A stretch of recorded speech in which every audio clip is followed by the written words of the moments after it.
Galera do mundo RPGístico, entretenimento cultural, diversão aqui com a Guilda do Bar do Fanfarrão. Hoje estamos com a digníssima presença do Cássio Rassi, historiador, arqueólogo, antropólogo, narrador teatral, destruidor de técnicos de audiovisual. Também estamos aqui com a presença de Mestre Papai, Sique Capirotescos Capirotascos, e também a presença do John, Mestre John. E agora, neste momento, gostaria de passar a palavra para nossos membros da Guilda do Bar do Fanfarrão, porque o assunto de hoje vai falar sobre o exterminador do passado, do presente, do futuro, enfim. Agora é com vocês, rapaziada. Fui! Cara, tinha que ter acontecido isso, cara. Esse dano tinha que ter aparecido, mano. Que saudade desse maluco. Não poderia. Puta merda, os guardas estão me olhando aqui. Pera aí, agora eu vou conversar com eles. Caralho! E assim, entra em decadência, mas não, eu tô gravando aqui. É um programa. Isso. Não, eu tô lá no ambulatório. Sou eu, Antônio. Ah, tá. Não, manda ele se lascar, vai. Não, tô saindo. Não, beleza, tranquilo. Falou. São uns filhos da puta mesmo, cara. E assim, o primeiro integrante do FufaCast é preso, tá ligado? É preso, na ala psiquiátrica da cidade dele. Ô, pessoal, uma boa tarde para todos.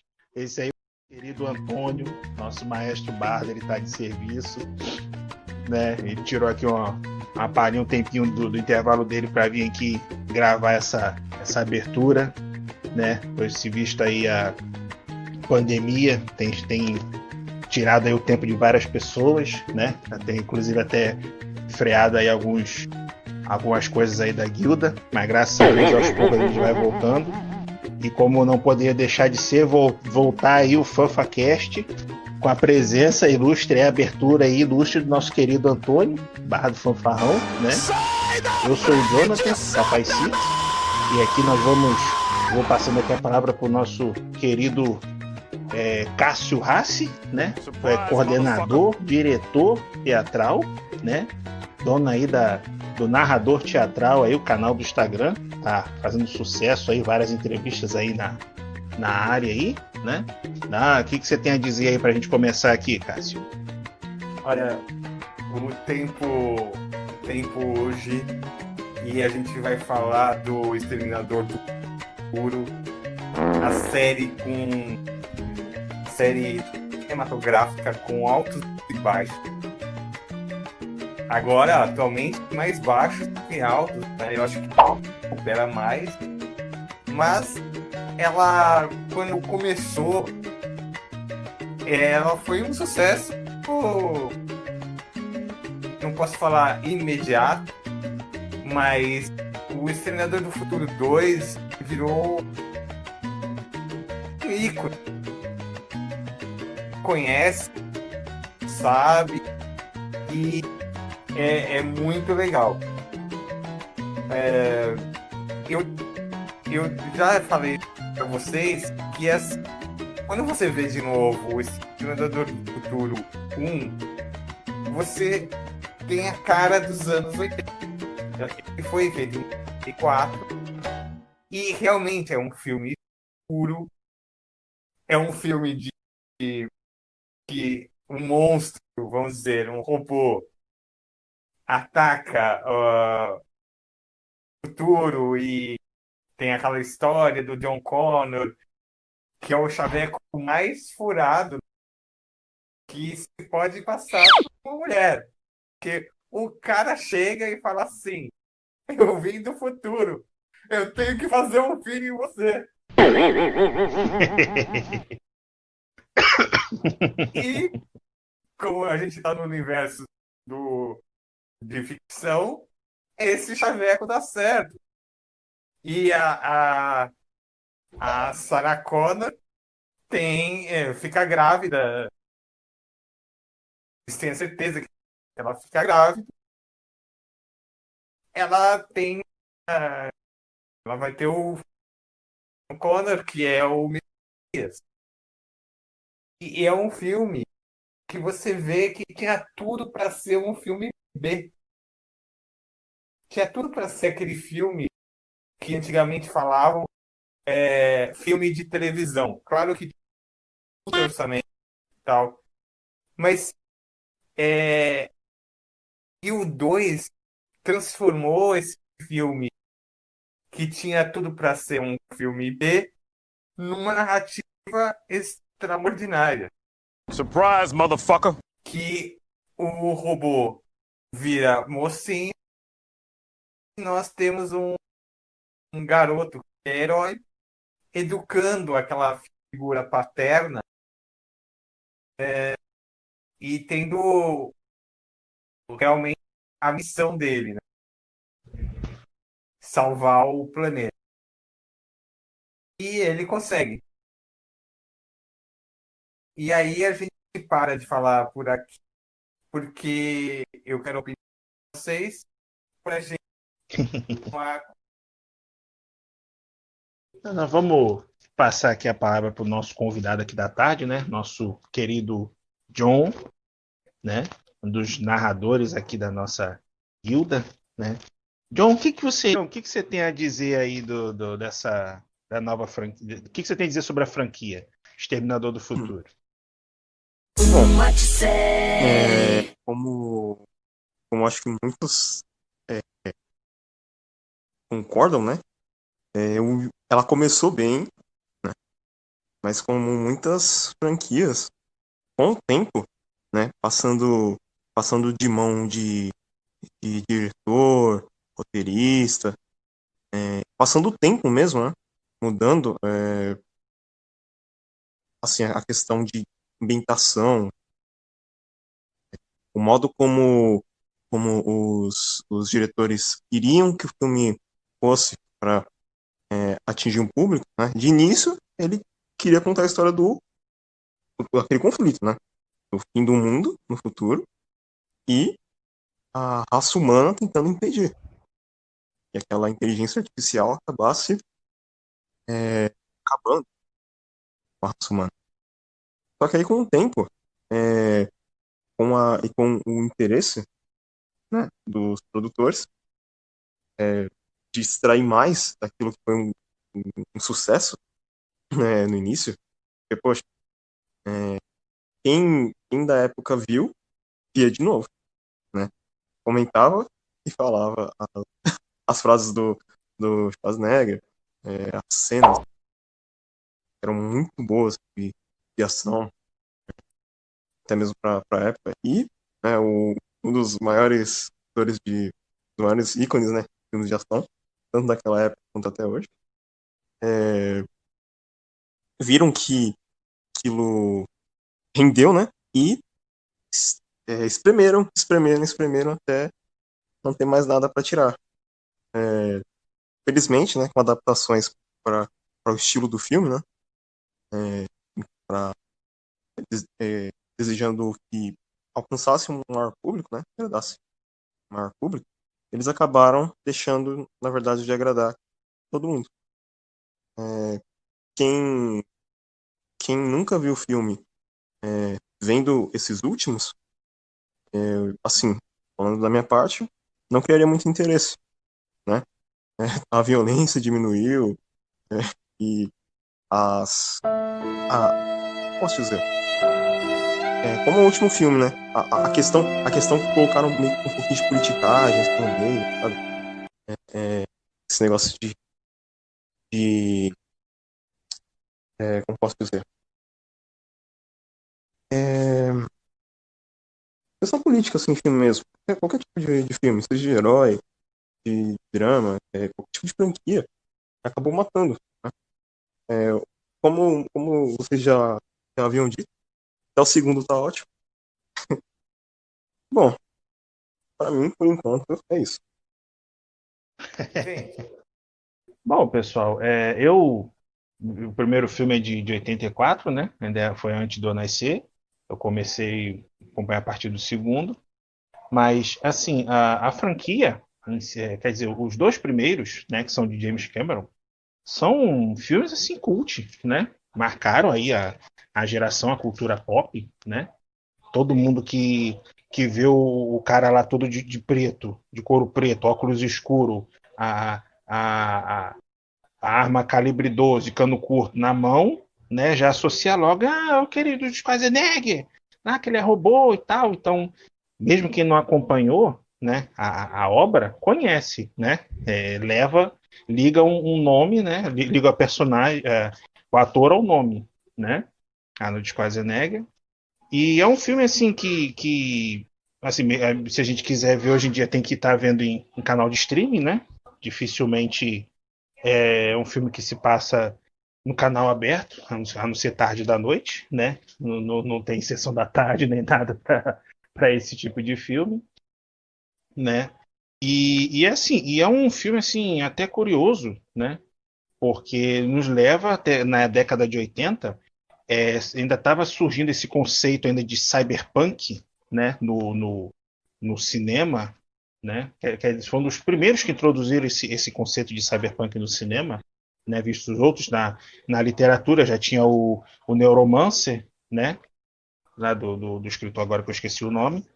Então esse conceito do cyberpunk no cinema começou a ser bem explorado a partir do Exterminador, né? Bem roteirizado. O que seria isso conceito das máquinas tomarem as nossas vidas, até mesmo nos substituir, né? Se tornarem seres conscientes, né? E nos substituírem, destruírem como é que chama? A cadeia alimentar. Existirem apenas eles, né? Esse é basicamente um conceito aí que se gera em cima dessa história, né? Aí tem a rebelião, né? O homem lutando com a máquina, tentando lutar para não deixar, né? Tomar o mundo, né? Vamos dizer assim. Mas é um filme que explora basicamente esse conceito do homem, né?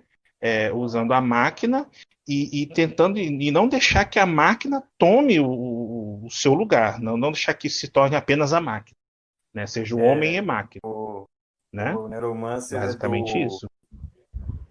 o livro Hum? Neuromancer Uhum. o William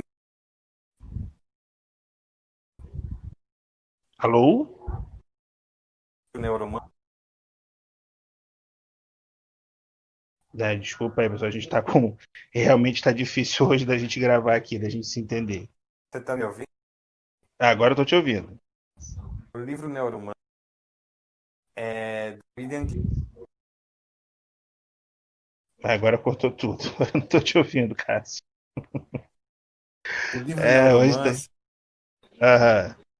é do William Gibson. William Gibson, boa, exatamente. O livro Neuromancer, né, do autor William Gibson, que começou com essa nomenclatura, com esse conceito cyberpunk, né, histórias de ficção científica, né, onde no caso seria uma minoria com bastante poder, né, com uma boa qualidade de vida, que age, que impera, né, sobre a massa, né, sobre uma grande população com qualidade de vida ruim, expectativa de vida baixa, né, pouco alimento, baixo acesso à tecnologia, vamos dizer assim, né, e é essa massa tentando lutar contra a minoria bem regrada, né, basicamente. Aliás, filme Uhum. Matrix pode dizer que é um neuromancer para família, Sim, porque sim. muitos conceitos ele que tem no neuromancer tem no Uhum. Agora caiu. Agora caiu de vez, Cássio. Agora eu não estou te ouvindo. Ih, caiu mesmo. No fim das Bom, contas, a máquina venceu o homem. a máquina venceu o homem.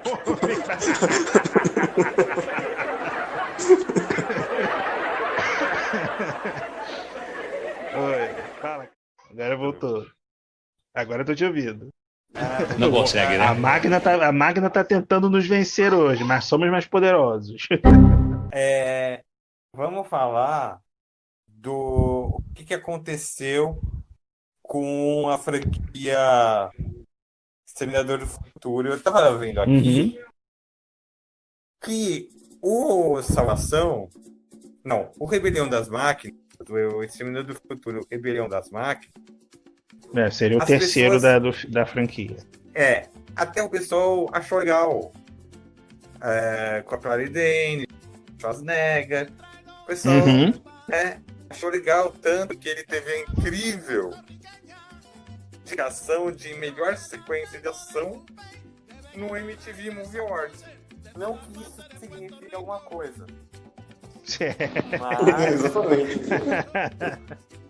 mas teve até uma aceitação e tal. Mas isso já não era o James Cameron. Era o Não. É outro diretor. Jonathan Roston. Era uma cooperação Estados Unidos, Alemanha e Reino Unido em 2003. Beleza. Só que começou a Salvação 2009. Que Tá mais pra perdição, né? que foi é aquele negócio, né? Quando todo mundo se mete, dá merda. A Salvação foi Estados Unidos, Alemanha, Reino Unido, Itália. Porra, aí já. Tanto que onde eu peguei as informações, o diretor tá acreditado como MCG. Eu não sei se o cara chamava Maurice, Carlo de Gutenberg, não sei, tá? MCG. Nope. E tem o nosso querido Christian Bale, com a Helena Bonham Carter, um elenco bom, só que afundou. Começou aí a afundar. E o Arnold Schwarzenegger voltou também nesse filme. Mas daí ninguém quis ver. O engraçado é que assim, teve gente que investiu 200 milhões de dólares para um filme que estava fadado à morte. Cássio. Oi. Só um adendo aí que você falou. O nome dele é Joseph McGuinty Nichol. O MCG. MCG, muito obrigado. Olha só, o Bardo, ele é um ser divino, ele nos resgataram. E para terminar, nós tivemos o Exterminador do Futuro Gênesis. Foi o fim. Foi o fim. Foi o fim porque ele foi indicado ao Golden Schmooze Award. Pior filme do ano. Nossa, velho. O Isso eu não diretor sabia. é o Alan Taylor e voltou o Schwarzenegger com a nossa querida Daenerys, Emilia Clarke. Really, nigga? Só faltou o dragão lá na hora também. E o J.K. Nope. Simmons, também um grande. O Dragão T-5000, né? Só que é o seguinte, como nós sabemos, não adianta os atores, não adianta um orçamento de 155 milhões se o roteiro não agrada, se eles são mentirosos, se eles só querem arrancar o dinheiro do público. E É engraçado. Aí veio a forca. Aí veio a pedra no pé dos caras que matavam as pessoas, os mafiosos, e botavam um sapato de cimento para o cara não flutuar. Aí veio o Exterminador do Futuro, Destino Sombrio, que é com Jimmy Rogers. E tem o dedo do Linda Hamilton, de novo Schwarzenegger, e a Mackenzie Davis. Só que o seguinte, eles investiram 185 milhões e não deu 133 milhões. A questão desse filme é só uma para mim, que eu tenho que falar.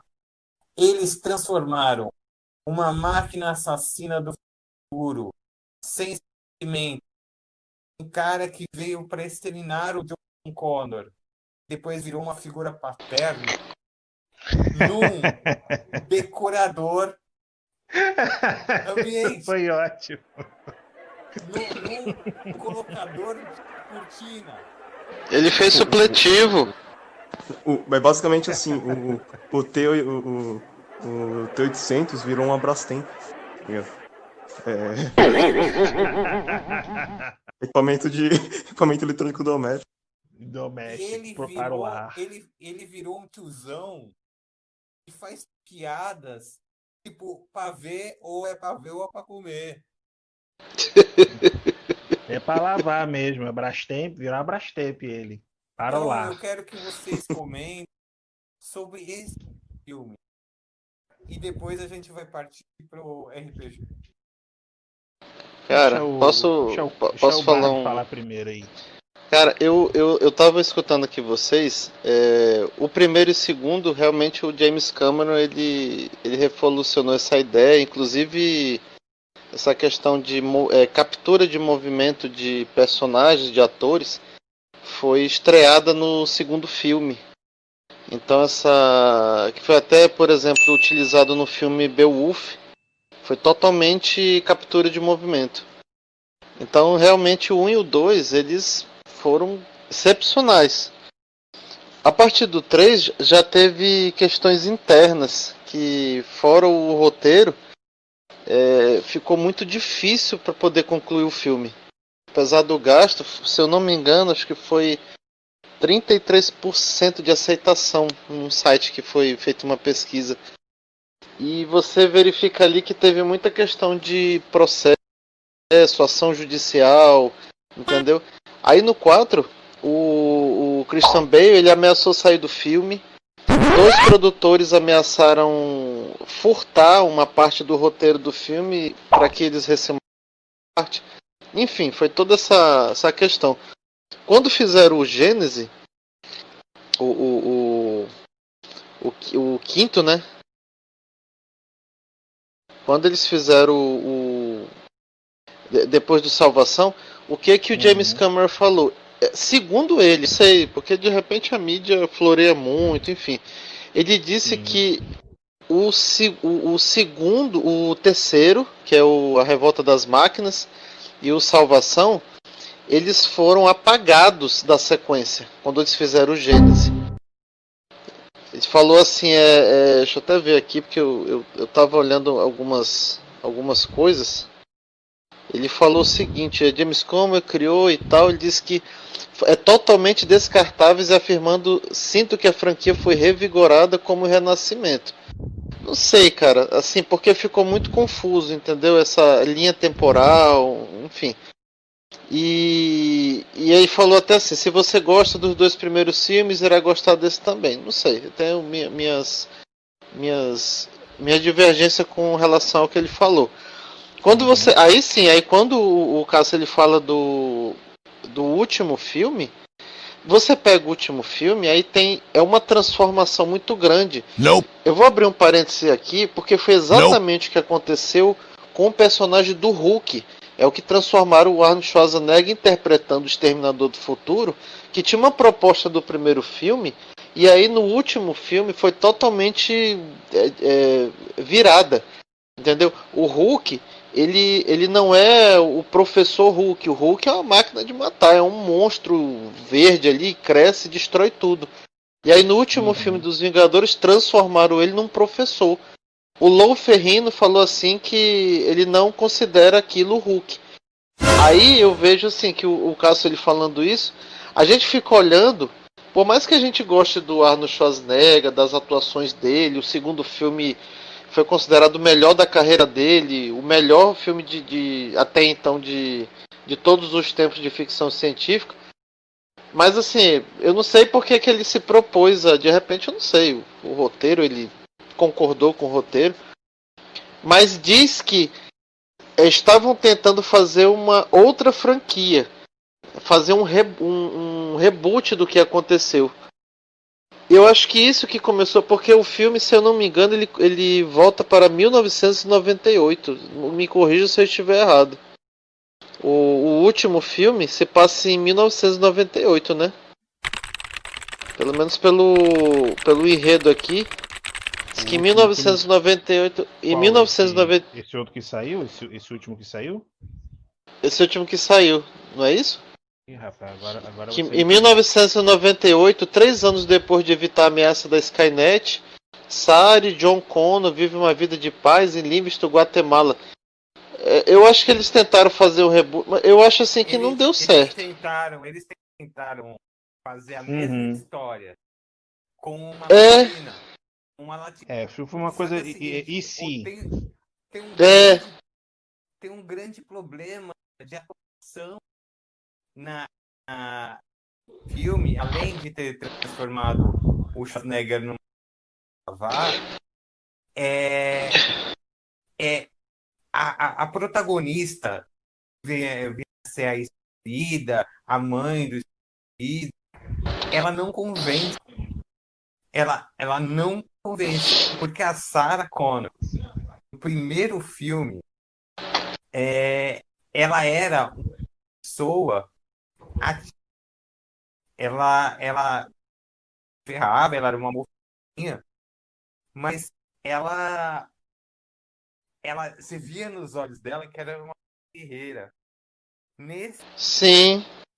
A atuação da escolhida foi escolhida, lógico, ser uma latina, e eles põem um monte de coisa de grande e tal, essas coisas, mas ela não convence. E ela é ajudada o todo. Entende? No Exterminador do Futuro 2, a Sarah Connor estava no hospital psiquiátrico. E ela não é ajudada o todo. Ela não conseguia. Basicamente esse Exterminador do Futuro sempre segue a fórmula ali da jornada do herói, né? E basicamente esses últimos tiraram um pouco essa parte, tipo, mudaram a visão, né, dessa coisa da jornada do herói. E assim, no caso Sarah Connor, sempre que era vista como a heroína, né, que passava pela jornada do futuro, pela jornada do herói, perdão, ela era, né, uma das heroínas, né, que passava pela jornada. Então, esses últimos filmes, ela muda o de papel. Tipo, ela não é a heroína que segue a jornada. Ela se torna a mentora, né? Que orienta ali a nova geração, né? Basicamente. Porque esses últimos filmes, eles, basicamente, assim, é um caça-níquel, né? Na verdade. Os 2 primeiros fazem são ótimas mega produções, né? Marcaram. O terceiro já, tipo, tenta dar um fim à história, assim, basicamente. O terceiro seria o terceiro para fechar. Os outros subsequentes a certa trilogia seriam mais essa questão assim, e se John Connor tivesse sido morto, né? Quais seriam as consequências disso? Seria esse último filme, né? Acredito que todos tenham visto. Você falou isso. Eu lembrei daquelas bis da Marvel. Tinha o exatamente, mas exatamente. Tem as historinhas, né, em quadros da Marvel. E se Wolverine Logan não tivesse sido arma X? E se basicamente é isso que eles fazem, né? E se o John Connor tivesse sido morto? Aí não haveria a rebelião. Seria, no caso que eles fizeram, eles resolveram o problema com a Skynet, né? Aí estavam tentando viver uma vida normal, mas depois disso ele é morto. Mas aí então, até então não influenciaria, né, o fluxo temporal. Aí já inventa uma outra ameaça, né, outra inteligência artificial. Ou seja, entra a teoria lá de física quântica que o tempo é imutável, ele segue um fluxo contínuo. Se fizer uma É. curva, a curva vai levar diretamente para aquele mesmo Ah, destino não, imutável, eu blá blá lembrei de uma blá. coisa. Eu lembrei Aham. de uma coisa do Uhum. final. Que o Tony falou aí. Eles queriam começar uma franquia assim. E, no final do filme, como a Sarah Connor ela tinha virado caçadora de robôs, tal, essas coisas, Uhum. termina maior naquele estilo faroeste, só que com duas mulheres, elas elas indo ao longe, né? Elas indo lá da Sarah Connor, ela e a nova Sarah Connor indo assim para diante. É tipo o final de série dos 80, 90. Aham. E Ser seguido pela estrada deserta, pela né? estrada, lembrou muito o, o Hulk de série, sabe? Só faltou Sim, aquela musiquinha. sim. Com o Lou Turururu. Ferrigno. Nossa, cara, Exatamente. Nostálgico, né? Na edição, o DJ põe a música final do Hulk da série do Hulk. Era muito inteligente. Eu vou lembrar disso. Mas, basicamente, eles tentaram fazer isso, entendeu? Não quiseram, tipo, reviver a franquia ou então tentar finalizar. Não, eles jogaram com, basicamente, o que você lembrou, Cássio. As, as, as sagas If You, como é que é? If You What, da What Marvel. if? E se, what If, né? What If, acho que é isso. Então, basicamente, eles fizeram isso com esses últimos filmes do Exterminador, que o Origins, né, não, Gênesis, é o John Connor. O que aconteceria se o John Connor fosse o esse traidor, fosse uma inteligência artificial que voltaria no tempo para matar, né, a própria mãe, no caso, né? é E esse o, último é o Nope. Gênesis, né? o James Cameron ele tinha o 3 e o 4, né? Quando Uhum, fizeram o 5, ele disse que queria que fosse tipo um reboot da série. uhum, Por isso que apagaria, mas aí o que aconteceu? Eles iam fazer o seriado, depois não. Acho que fizeram só uma entendi. parte, depois não Eles tentaram. fizeram. Eles tentaram E aí fazer ele um queria. gancho para uma história. Aham. É. E aí o James Cameron ele disse, não, o do 1 e o do 2 eu queria fazer um Gênese, só que assim, ignorando o 3 e o 4. Você viu que a partir Uhum. daí, e o 3 e o 4 foi os que deram mais problemas internos. Eu não sei se foi Sim. exatamente por conta disso que ele quis apagar da história, né? Esse Uhum. daí, e queria fazer um reboot. O problema assim, os atores já são conhecidos pelos papéis que fizeram. Você vai fazer um reboot, por exemplo, quem assistiu o filme naquela época dá um nó assim, porque você vai ver o Sim. mesmo papel num contexto diferente de um reboot de algo que já aconteceu e que a época era diferente. Aí você vê a pessoa fazendo um reboot. Aí o reboot com o mesmo ator.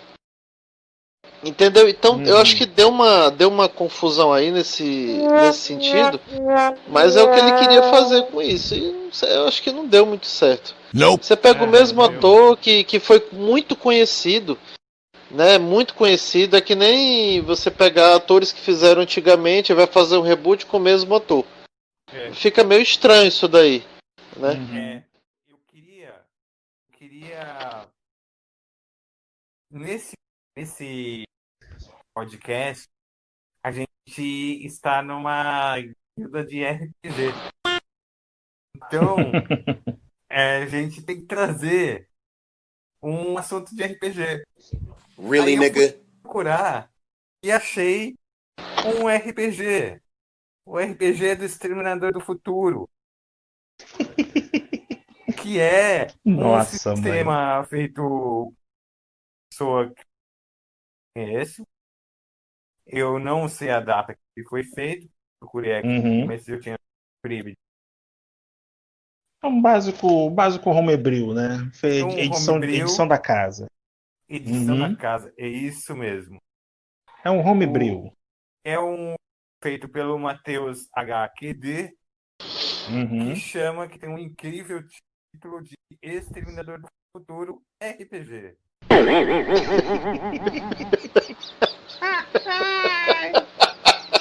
Ah, é a maldição que GURPS traz pra essa vida, gente. Mas Todo mundo inventa. eu tenho várias perguntas para vocês, né? É o seguinte, Ah, tem esse homebrew aqui, ele é sistema 2D6 uhum. e é um livro feito nos anos 90, né, pelos desenhos aqui. Mas, pegando isso um gancho, eu gostaria de saber, adaptariam a série, porque a série da Conan, eu acho, Pode começar respondendo essa aí, Antônio. e eu queria Co- saber Como é que, como é que é? É porque cortou um pouquinho, pelo menos pra mim. onde você criaria mesmo sistema, criaria um jogo se baseando no Terminador do Futuro. Você fala qual sistema? Qual sistema eles fariam, eles adaptariam pela RPG? Cara, deixa eu ver aqui. Por exemplo, você pode pegar o sistema Daimon, você consegue adaptar, né? Você consegue adaptar para GURPS, você consegue adaptar até para o sistema D20. Tem um D20 Future. Eu não via nenhum livro em português, pelo menos. Você consegue adaptar ele para mutantes e malfeitores tranquilamente. Bom, tem outros sistemas, tem o Cypher, né, que o Papai Siki narra também, que você consegue fazer essa adaptação. Olha, existem sistemas que, mediante as regras, eles facilitam adaptações. A própria regra, ela consegue absorver a narrativa, o enredo ali, a ambientação que o filme faz a proposta.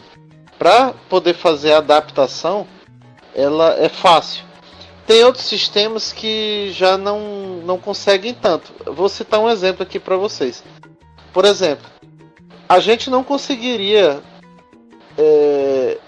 Seria muito difícil adaptar, por exemplo, Exterminador do Futuro para o sistema chamado Toons. Não tem assim. Você entende? Vai ser uma viagem muito louca, hein? Se eu conseguir fazer isso, hein, cara?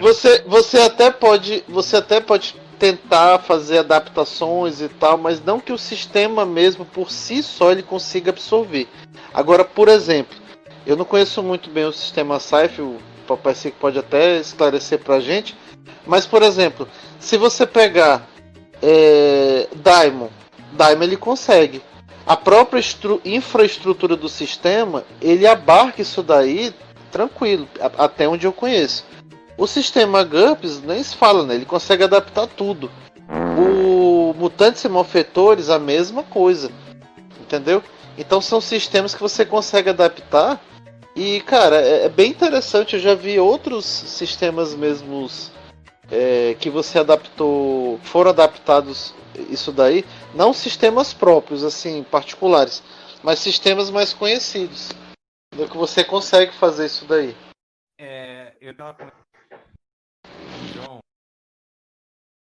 jogo, e você falou seria um jogo de perseguição contra os jogadores, né? Porque eles a máquina você tem que deter só quando você é um level acima. Porque você não vê um personagem indo de frente, por mais que no último a Sarah Connor peite Exterminador, mas é com a ajuda do Schwarzenegger, é com todo o sistema que eles conseguem peitar um Sim. Exterminador. Até no último filme esse medo aí. Vocês fariam isso? Colocariam o jogador num nível abaixo do Exterminador para ser um corre-corre total? Olha, Com se, certeza. se não fosse desse modo, ia acabar É. sendo que nem a cena do Jason lutando contra aquele boxeador lá. Ia ser uma cena muito estranha, tá ligado? O Cara, cara ia trocando ser soco. muito bizarro, mano. Pode crer. O cara trocando soco. Ótima referência, John. Ótima referência. Sexta-feira 13, parte 8, Jason ataca Nova York. Nossa, Exato. mano, foi batata, cara, essa sua referência. Cara, isso... Exato. Pode falar, John. Fala. Não, essa questão, que ia ser bizarro. Porque, assim, uma das coisas que mais fazem a gente apreciar, né, o filme, é aquela questão, tipo, putz, jogaram um caminhão contra... jogaram uma bomba no robô. Beleza. Não, ele não morreu. Tudo bem. Aí foge. Beleza. Joga um caminhão. Explode tudo ali. Pensa que o robô caiu, mas você vê o braço dele saindo no meio do fogo e todo mundo voltando a fugir. Isso é que é bacana, sabe? Aquela sensação de que o vilão, né, é invencível. O desespero, né? Desespero de achar que foi derrotado, mas não foi. Sim. Isso aí é o que dá o clima, né, da narrativa, Exato. né? Igual pra quem já viu o primeiro Exterminador, aquela cena, né, dela achar que ela tá fugindo lá, ela tá com ferida na perna, o Exterminador também tá sem as pernas, mas tá ainda lá o exoesqueleto ainda, né, se arrastando. Para apanhá-la. O RPG, então a gente tenta recriar essa agonia, essa aflição. Bom, lembrei o adjetivo, essa aflição dela fugindo da máquina, tentando se escapar de qualquer forma, e a máquina ali implacável, se arrastando, tentando apanhá-la de qualquer forma, até que eu não lembro qual é a cena, acho que cai um peso em cima do exoesqueleto, né? Aí fica só o braço, né? Tanto que é o braço que eles usam no segundo filme para desenvolver a inteligência. Então é basicamente isso aí que o John e que o Antônio falaram. A gente, não importa qual sistema, né? Exceto o Antônio deu um bom exemplo aí de que seria bem difícil tentar adaptar, né? Toons para uma narrativa estilo cyberpunk meio drama, né? Meio ação, meio correria. Meio thriller, né? Meio thriller, isso, boa. Então, basicamente, assim, muitos sistemas você consegue adaptar esse tipo de situação. Agora, essa parte do botar o desbalanceamento, isso que vai dar o ritmo, isso que vai dar o clima da narrativa.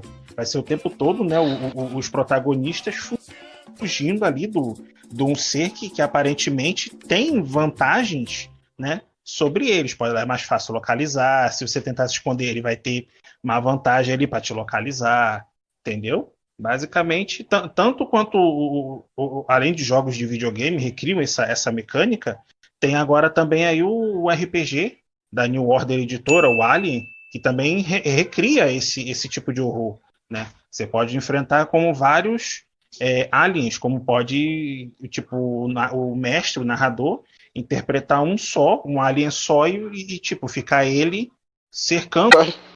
Agora que já estamos com 45 minutos de gravação. Eu queria fazer um adendo aí que o Papai Cico falou. Essa questão dessa aflição. Toda vez que... Eu vou falar pelo menos por mim, né?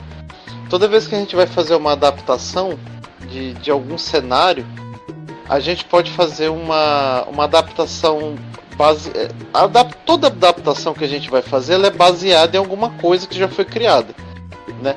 A gente pode agregar outras coisas, a gente pode retirar muita coisa da base, da inspiração que a gente teve, enfim.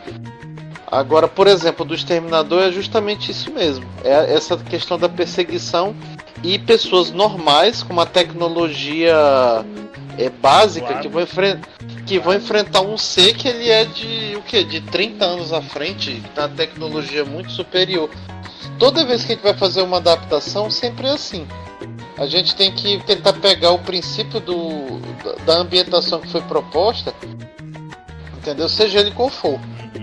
E a gente tentar recriar ali para que os jogadores eles possam sentir, realmente sentir mesmo o que estava acontecendo no filme. Porque, na verdade, quando a gente assiste um filme, a gente vivencia aquilo ali um pouco, né? Aí quando a gente vai trazer para o mundo do RPG, a pessoa meio que, isso é natural, a pessoa vai esperar que tenha a mesma ambientação, que tenha o mesmo clima. Pode ser que o mestre ele modifique muita coisa, mas se você vai fazer uma adaptação, você não pode impedir que os jogadores eles esperem que aquilo aconteça, né? É diferente de você fazer uma adaptação de um gênero. Aí a cultura é maior. Por exemplo, se você for fazer uma adaptação, sei lá, do filme Vingadores ou do filme Drácula, e você assistiu aquele filme, por exemplo, o filme Lobisomem. Você vai assistir aquele filme, eu vou trazer para uma adaptação. Você vai esperar que os jogadores aguardem que ocorra mais ou menos aquilo ali. Agora, quando você pega uma questão de gênero, por exemplo, faroeste, super-heróis, terror, aí a pessoa vai esperar que aconteça alguma coisa, mas não necessariamente algum filme que ela assistiu, né? Ela pode assistir vários. E aí ela vai fazer aquela espera de algo, não é um algo mais restrito, é algo mais abrangente, né, também. Sim. É isso aí, pessoal. Chegamos a mais um final aí do episódio do FanfaCast. Eu peço desculpas aí para todos vocês ouvintes. Nós tivemos muitos problemas técnicos aí em relação à gravação, conexão de internet. Então a gente não pôde oferecer aí um episódio aí com a mesma qualidade. Nós temos feito aí, né, das últimas vezes. E eu agora tô ajudando a produzir os episódios, ainda tô aprendendo as técnicas de edição, né? Então, se você gostou, dá uma curtida aí, né? Nosso podcast aí, compartilha com os amigos, dá essa moral, né? E também segue aí os nossos amiguinhos aí, produtores de conteúdo, o Cássio, né, o narrador teatral. Temos o Neskins Filho com a sua loja virtual Morrigan Story, né, com produtos aí voltados aí ao universo anime. O meu também, voltado ao meu e-book que eu estou produzindo, ficção científica, Crônicas da Cidade Alta, né? O Tererê Zero, nosso querido Alex, produtor aí de jogos aí em 2D. Vocês podem achar todos os nossos conteúdos no Instagram, tem o nosso link lá na nossa bio, e também no nosso Discord, vamos estar deixando aí o link para todos eles, ok? Se você gostou aí, dá essa moral pra gente, ajude-nos a apoiar, né, os produtores de conteúdo digital, né, independente. E mais uma vez nós da Guilda agradecemos além dos profissionais de saúde, né, a todos aqueles que precisam sair de casa para poder ganhar o pão aí de cada dia, arriscando a vida, né, em meio a essa pandemia, não tem sido fácil para ninguém. Então nós da Guilda desejamos rolagens de dados aí positivos para todos vocês aí no dia a dia. Não se deixem abater e fé em Deus que tudo vai dar certo. Muito obrigado a todos aí por ouvir mais esse episódio. Bom dia, boa tarde, boa noite aí. Não importa o horário que vocês estejam nos assistindo, ok? Se cuidem.